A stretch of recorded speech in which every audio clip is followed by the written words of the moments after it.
Bonjour, je suis Renos Vakis, économiste principal à la Banque mondiale et votre hôte pour accélérer le développement. Des idées pour un impact. Ce n'est pas un podcast ordinaire, mais une conversation basée sur l'IA, présentée par l'Institut de la Banque mondiale pour le développement économique, où nous décortiquons les dernières recherches avec un seul objectif en tête: transformer de grandes idées en un impact réel. Commençons. Merci pour l'introduction, Rinas. Imaginez que vous êtes un décideur politique et que vous essayez de booster l'économie de votre pays. Vous voulez plus d'emplois, plus d'investissements, peut-être même lancer une toute nouvelle industrie. Mais par où commencer? Est-ce qu'il faut laisser faire le marché ou intervenir pour aider certains secteurs à décoller? Voici l'enjeu de ce rapport: la politique industrielle pour le développement, les approches du 21e siècle.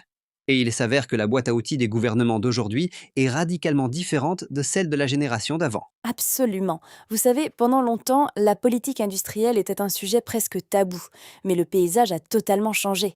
Dans une enquête récente menée auprès d'économistes de développement travaillant partout dans le monde, 80% ont déclaré que des gouvernements avaient sollicité leurs conseils sur ce sujet précis rien que l'année dernière. 80%, c'est un retour en force spectaculaire.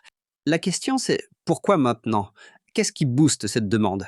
C'est un retour aux fondamentaux, l'emploi et l'investissement. Voyez-vous, alors que les économies avancées utilisent souvent la politique industrielle pour des questions de sécurité nationale ou de climat, les gouvernements des pays en développement sont, eux, massivement motivés par le développement économique classique. Ils veulent créer du travail et attirer des capitaux. D'accord, donc il ne s'agit pas que de fabriquer des micro-puces pour la défense, c'est beaucoup plus que ça. Exactement. Le rapport définit ça comme toute action gouvernementale visant à accroître une activité commerciale stratégique. Ce qui ne se limite pas qu'aux usines de fabrication. Ça inclut l'agriculture, les services et d'autres secteurs. Et alors que le célèbre rapport de 1993 sur le miracle est-asiatique doutait que cette croissance puisse être reproduite, les nouvelles données suggèrent qu'aujourd'hui, elle est accessible. Le niveau d'éducation mondiale est plus élevé, le climat politique s'est mieux amélioré et les économies sont plus ouvertes. Très bien, donc le terrain est prêt. Mais il y a un point qui m'a vraiment surpris en regardant les chiffres. On a tendance à croire, avec tout ce qu'on entend sur les subventions américaines ou européennes pour les technologies vertes, que ce sont les pays riches qui font tout le gros du travail. Mais les données racontent une autre histoire. C'est vrai. La réalité, c'est que la politique industrielle est massivement pratiquée dans les économies en développement. Quand on examine les plans de développement nationaux, les pays à faible revenu ciblent en moyenne 13 industries spécifiques. Les pays à revenus élevés, seulement 5. 13 contre 5, donc les nations en développement essayent de faire plus avec moins. C'est ça. Et si l'on regarde les pays à revenus intermédiaires de la tranche supérieure, le total des subventions aux entreprises, c'est-à-dire le financement direct plus les allègements fiscaux, a atteint un sommet historique, toutes catégories confondues, avec une moyenne de 4,2% du PIB. Mais c'est là que le bas blesse. Les pays à faible revenu manquent souvent de liquidités pour ces subventions ou de capacité pour les gérer. Alors ils se tournent vers un autre outil, les tarifs douaniers. Les tarifs douaniers. C'est un instrument assez brutal, non? Ça l'est. Les pays à faible revenu utilisent les tarifs à l'importation de manière très intensive. Leur taux avoisine les 12% contre seulement 5% dans les pays riches. Ils le font faute de marge de manœuvre budgétaire pour les subventions. Pourtant, la dispersion des taux selon les produits est bien plus grande dans les économies en voie de développement. Cette forte variation suggère que les tarifs ne servent pas qu'à renflouer les caisses. Ils sont appliqués sélectivement pour protéger des industries précises.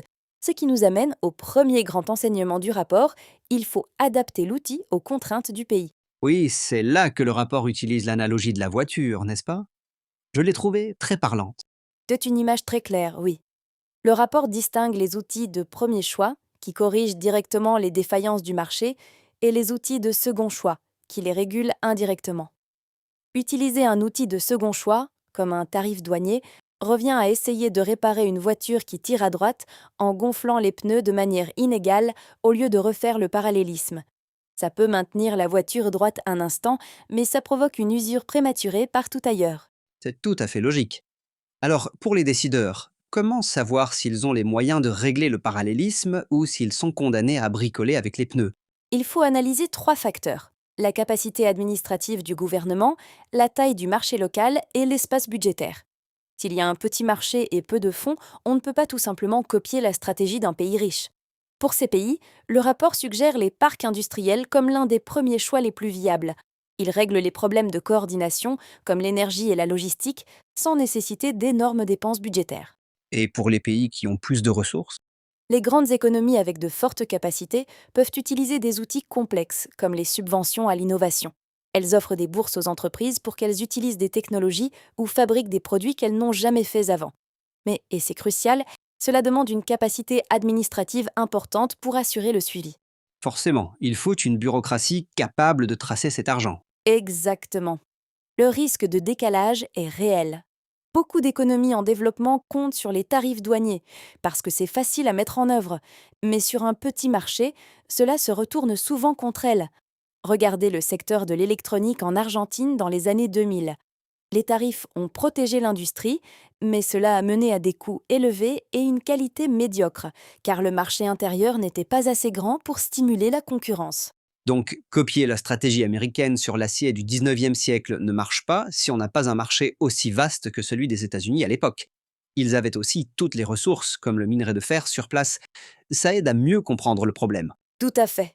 Ce qui nous mène au deuxième point majeur, l'approche par portefeuille. Il y a cette vieille idée du ciblage scientifique, l'idée qu'un gouvernement peut s'asseoir et choisir le vainqueur idéal. Le rapport est clair. Arrêtez de faire ça. Acceptez plutôt que certains projets échoueront et gérez le tout comme un portefeuille de risques. Un portefeuille. Comme un investisseur, on diversifie ses paris? En quelque sorte, les gouvernements peuvent déquilibrer leur stratégie sur 3 niveaux de risque selon leur avantage comparatif. Le risque faible consiste à soutenir ce qu'on sait déjà bien faire. Le risque moyen consiste à cibler des activités adjacentes, comme le Costa Rica qui est passé de la banane à l'ananas. Comme ces cultures utilisent des technologies agricoles similaires, c'était donc un saut plutôt sûr. Et le risque élevé? Le risque élevé, c'est viser quelque chose de très éloigné de vos capacités actuelles. Mais parfois, ça paie. Prenez le cas de l'État de Tamil Nadu en Inde avec l'iPhone. Ah oui, j'ai vu ça. Ils assemblent l'iPhone 16 là-bas maintenant, c'est ça? Tout à fait. Et c'était un mélange de stratégie top-down et bottom-up. Le gouvernement national a offert des incitations liées à la production, c'est la partie risquée puisqu'elle vient d'en haut, mais le gouvernement local du Tamil Nadu a réglé un problème de coordination précis. Ils ont construit un vaste projet de logement pour 18 000 travailleurs. Les promoteurs privés ne voulaient pas le financer, alors l'État a pris le relais. 18 000 personnes, c'est ce que j'adore dans cet exemple. Ce n'est pas qu'un cadeau fiscal, c'est littéralement construire des logements pour que les gens puissent prendre ces emplois. Exactement, une solution concrète à un problème concret. Mais il faut être honnête sur l'autre côté de la médaille. Si on prend des risques, on aura des échecs. Le rapport insiste, les gouvernements doivent avoir la capacité de laisser tomber les moins performants. Politiquement, ça semble difficile. Personne ne veut admettre qu'un programme a échoué. C'est difficile, mais il le faut. Le rapport recommande des clauses de caducité, sunset clause. Le soutien doit avoir une date de fin automatique, mais une date plus lointaine qu'on ne le pense. Il faut généralement 10 ans pour qu'une nouvelle activité décolle. Après cela, on ne prolonge que s'il y a des preuves concrètes de gains de productivité. Donc pas de projets zombies qui survivent éternellement grâce à l'argent public. Mais pour faire ça, il faut des gens compétents aux commandes. Il faut des institutions. Historiquement, on visait l'idéal technocratique, comme le célèbre MITI au Japon. Aujourd'hui, ce rôle est tenu par des agences indépendantes, comme les agences de promotion des investissements ou les banques nationales de développement. Le rapport souligne 3 critères critiques pour que ça marche. Je vous écoute. Premièrement, l'ancrage.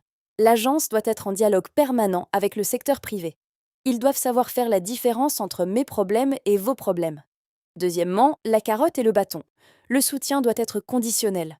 En République de la Corée, l'accès au crédit était directement lié aux performances à l'exportation. Qui n'exporte pas n'a pas de prêt. C'est ce qu'on appelle une éducation à la dure. C'est une méthode efficace. Et troisièmement, la redevabilité. Les agences doivent rendre leurs résultats publics. Regardez les entreprises liées au gouvernement à Singapour. Elles mettent l'accent sur la rentabilité et finissent par vendre des parts au secteur privé. Elles ne s'accrochent pas indéfiniment. On dirait qu'il faut une grande discipline.